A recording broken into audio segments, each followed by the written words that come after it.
Every club. Every day. The Global Sports Podcast Network. Well, I'm assuming that played. I couldn't hear any of it. And it's just me. Yes, after having Michael solo yesterday because of my transport difficulties and then computer difficulties, I am alone tonight because poor old Michael is stuck on a roundabout and has been for the last 3.5 hours with a coolant problem in his car, and the AA proving that they do prioritise any woman anywhere in the country who's broken down before they come and find the solo gentleman drivers, because they've still not seen him. He's still not home. And it's left for me to document where we are on July the 1st. And what a lot of stuff has happened today. Not all of it really making Newcastle look super professional in a wonderful light. July the 1st, the official day of the kit launch for the third kit, heralded by a very good promotional video. Really enjoyed watching that, seeing Tino Espria, Jonas Gutierrez joining in with very relaxed looking Alex Isak and Anthony Gordon, Bruno and Tonali, all involved as well. And Sam Fender, who I believe is one of these new stars, famous for being a Newcastle supporter. And Big Dan Byrne, of course. It's a great video. It was nice, and I enjoyed it. And I loved on the Newcastle website where you can see the behind-the-scenes footage in about a 12 or 13-minute sort of peep behind the curtain of the making of that. All's well and good, and it's a lovely kit, by the way. I feel I ought to catalogue from the Daily Newcastle perspective. I love the kit. Kevin loves the kit. Nicola has already placed an order for the third kit, which is the navy and orange kit. Michael, however, hates it. He doesn't like the badge and the black shield. It's just a complete no-no, deal breaker for him. And Joanne refuses to acknowledge that orange is a colour that should appear on any article of clothing because it clashes with her ginger hair. I think that's too arbitrary, Joanne. Come on. You'll love it once you've seen the lads winning away in the Champions League wearing it. But anyway, lovely video. Unfortunately, it's been deleted. It's been withdrawn. Inadvertently, in that video, we did a mock-up of the Japanese rising sun flag with the Newcastle emblem in the middle and held it up to take the full screen for a second or two, not realizing that, unfortunately, that symbol is synonymous with the Japanese World War II guys who invaded South Korea and treated them rather brutally as they occupied South Korea, and therefore to South Koreans it is a really, really offensive image, akin to the Nazi swastika to us, for them to see. And of course, in a couple of weeks we're heading off to play in South Korea, trying to boost our popularity in the Far East. I'm not sure that that will have done anything to help foster Newcastle-South Korean relations. It's been withdrawn straight away as soon as their error has been pointed out. No doubt we'll see a edited version that will come back out, because the rest of it's lovely, I promise. Can't help coming away thinking, surely somebody would have known that. Somebody should have known that. In order to check that they'll have gone through that it's okay from Newcastle, from Adidas. Somebody you would think would have picked that up and said it was a bit of a no-no, particularly given how sensitive it is in one of the areas we are targeting to foster relations with this summer. But they didn't. And so, to be honest, along with the whole load of other things that are happening this week, Newcastle end up looking a bit silly. But at least they put it right. So let's move on from that and just enjoy the kit, particularly you, Nicola, when it comes. I don't know if I would buy one. I don't know. They're expensive. What the long sleeve one and the professional one, it's over £100. And as you're already going to get a first team kit for the second team kit, that's a lot of money to start laying out. But it is probably a tired argument. If you want it, you'll have it. And if you prioritise your Newcastle memorabilia, you'll be getting one. Anyway, don't really want to say any more about third team kit. Apart from that little faux pas, generally we vote 3-2 for it, but Michael and Joanne really hate it. So maybe we're split. I'm going to play Bioniq now and come back in part 2 with a little bit of an update on what's going on in the transfer window. Your body is unique, and Global Sports Podcast Network has partnered with Bioniq, the world's most personalised supplements. Bioniq provide 100% tailor-made supplements designed to deliver precisely what your body needs at exactly the right levels to optimise your health. No guessing. So click the link in the show notes. Use the code GSPN2025 for 40% no idea if it's playing or not, because it's not playing on my machine, which is a bit of a shame. And I remember watching Michael's solo pod from yesterday this morning, what's right, and there were no adverts playing in that as well. So who knows what's happened? I wonder if I just talked all over it as well. I'm not sure. The light went out. If I did, I apologise. It's Bioniq, it's Ken, it's Cristiano Ronaldo's pals, and they do personalised supplements that are very, very good for you. Check the link in the show description once you finish listening to it. Part 2, anyway, what's been going on in the transfer window? We thought we were going to see lots and lots of activity yesterday. Rumours were that Aston Villa were going to have a fire sale because they needed to sell players like we had to sell Minter and Anderson last year. But instead, they have sold a warehouse and their ladies team and raised 100 million through doing that and don't have to sell any players. So my dreams of getting a knockdown value Ezri Konsa have gone out of the window. Jacob Ramsey's never been mentioned. To be honest, you'd think they would rather get rid of Jacob Ramsey than that very useful warehouse that they had. Because you can only do that once. Because if you're in trouble, you can only do that once. But if you've got the sellable player assets, maybe that is preferable than the sort of parachute of selling the ladies team, which, as I say, you could only do one time. Chelsea obviously already did it. Villa have done it now. They're playing the system, and they can raise big numbers because they've got quite comparatively well-developed ladies teams that they can assign a massive future value to. I know Newcastle could do it, but they wouldn't be able to assign anywhere near the same value just yet because our ladies team is moving through the ranks.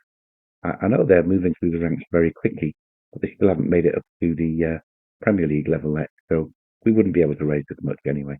But we don't need to, because we are clear for PSR and therefore ready to strike. Now we're into July the 1st, and the main transfer window, which is open. 45 million bid for Anthony Elanga was rejected, as we spoke about a day or two ago.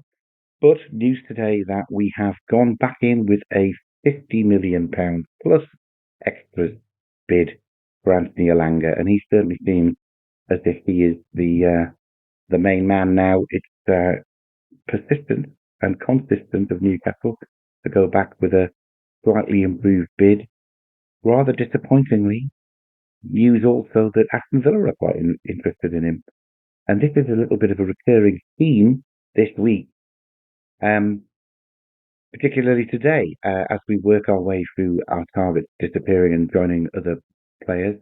Some of the ones that we have been linked with but haven't really been taken very seriously are gradually working their way closer to the top of the list. I'm including in those, well, first of all, I was including in those Semenya at Bournemouth, but I read that he has signed a contract extension at Bournemouth, so it doesn't look as if he's going to go anywhere this summer. But yes, Kudus, that we were interested in, at West Ham, apparently not as expensive as we thought he might be. He's available around about 60 million. A fabulous player, a player that we were looking at before he joined West Ham as well. But now quite high up on the Tottenham target list, I believe. And that's still London, and he's in London, and we've already felt the power of the London team in our negotiations for closet Chelsea fan Joao Pedro. So Kudus, which we might firm up offers for, he's disappeared. There was another one. There was another right winger who I've forgotten that we were maybe going to go after. And anyway, it's Arsenal that are looking at him. Madueke at Chelsea, that's the man. Another right winger who we have been linked with. And again, would be a good addition to the squad. Certainly would be a good competition for Jacob Murphy and give us more depth across on the right-hand side. Any of these guys would be. Let's be honest, since Almiron went, there's nobody challenging Jacob Murphy for that right-wing position, unless you play a Gordon or Barnes out of position, and neither of those guys would want that. So we do need a right winger. Well, a bit loath to say this because I'm not really sure why. I know we talked about it earlier in the week. Most of Eddie Howe's good picks that have come into Newcastle since he's been there have come out of Europe. And I'm unsure why we are not hunting around in Europe. We must have good contacts there. We must have our finger on the pulse. Even without our finger on the pulse, there are two fabulous right wingers across there who are available, neither of which would cost as much as Elanga or Madueke for that point. And I'm not sure why we're not chasing after them. I will log them, having watched a very good YouTube video by Antonio Mango today. Well done. I do enjoy his videos. He highlighted 6 European wingers that were worth going after, but there's 2 at the top of the list. I don't know why we're not into them ahead of Elanga, personally. Firstly, Bakayoko, who I think is at Leipzig.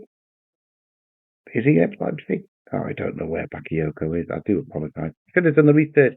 I did do the research. I didn't write it down. No, Bakayoko is not. He's at PSV. So there's him, who apparently is around 30 million, and we've looked at him a lot. We've tracked him. Why are we not going for that 30 million? At least we've got a player in. The one I was going to talk about, which I do like the look of, Xavi Simons. Probably not just on the right wing, but a very good player, right attacking player. He's the guy at Leipzig, and he would be available at 60 million. Nobody mentioning him yet. He wants to get into a Champions League team. He'd love to come into the Premier League. I mean, come on, it's set up for us. Let's go and get him.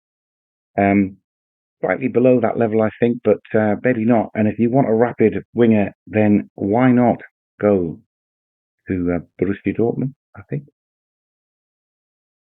So bad at this research game.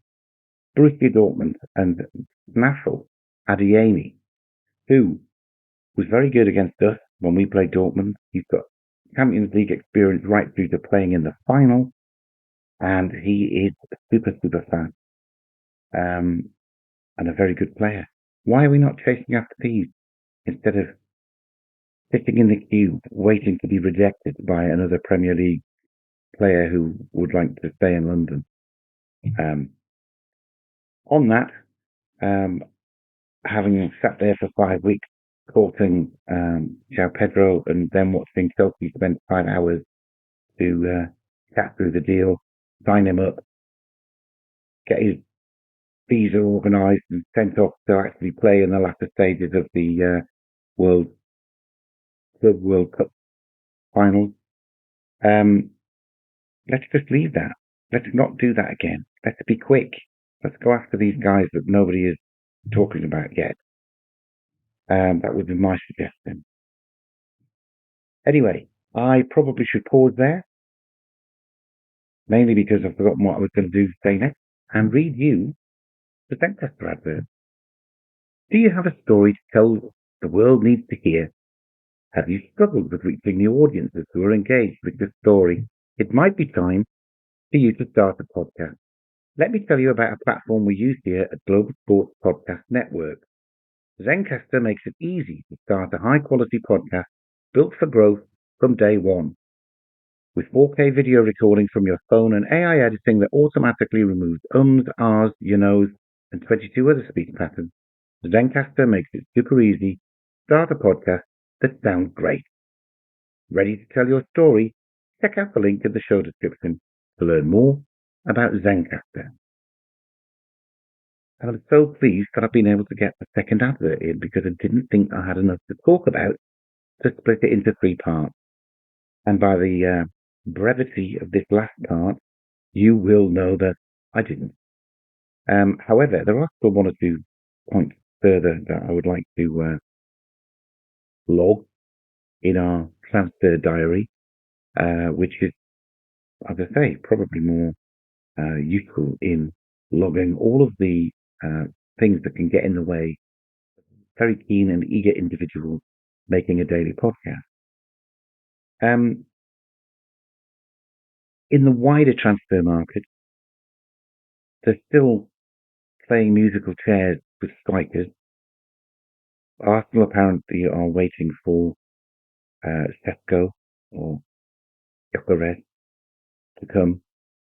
Man United are sniffing around Gyökeres, but come on. Liverpool, having possibly turned their attentions away from Alex Isak, have entered the race to get Hugo Ekitike, who I believe is going to be fairly close to 100 million. I mean, he's probably 80, 85 million to get him.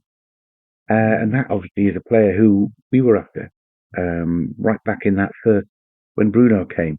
What is that, 3 years ago now? And he chose to go to PSG and not play for a year rather than come to us. But I think the fee we were talking about was about 20 million. So he could have been a fabulous asset there and got more game time. So Liverpool entering the race for Ekitike. Hopefully they'll get him and they'll leave Alex Isak alone. Because of all of the English teams, I think Liverpool have got the assets that they were able to sell to raise enough money to put a bid that we have to look at for Isak. But we don't need to. We don't need to do that unless it's a ridiculous amount of money. And that's what I mean. Sell Núñez, sell Diaz, sell Harvey Elliott. Ben Doak is raising 10 million for them. Kelleher has already raised 18 million for them. That adds through to pretty much 200 million. And anybody's got to look at an offer like that for a player, even us, even partisanos who don't want to lose our hero. Fingers crossed they'll buy Ekitike and they'll leave him alone. Can't think of any other stuff that's going on yet, but it's only been July the 1st. There's not loads happening. No news on James Trafford yet. We thought that might have been sticking in on the 30th of June yesterday so that Burnley fixed their supposed PSR issues. Does that mean that they're going to have a points deduction, or does it mean that they haven't really got PSR issues anyway? Or have they sold their under 15 team for the 20 million that they were short? Who knows? I'm getting a little bit cynical about this transfer window, actually. I don't know what we're doing. I do know that following on from Joao Pedro and Chelsea making us look like chumps, this tactical error in the third kit launch video has just exacerbated that. And we need some decisive action. We need something out of the blue to correct that. In my head, all the other players that are looking to move are looking at what's happening in the transfer market, and they just see Newcastle being turned down. It can't be good, you know. And even Dominic Calvert-Lewin might be having second thoughts if he got offered a place here. Who knows? I'm going to leave you with that awful thought, and hopefully we'll be joined by 1 or 2 of my colleagues tomorrow when we might have some real news to report. Every club. Every day. The Global Sports Podcast Network.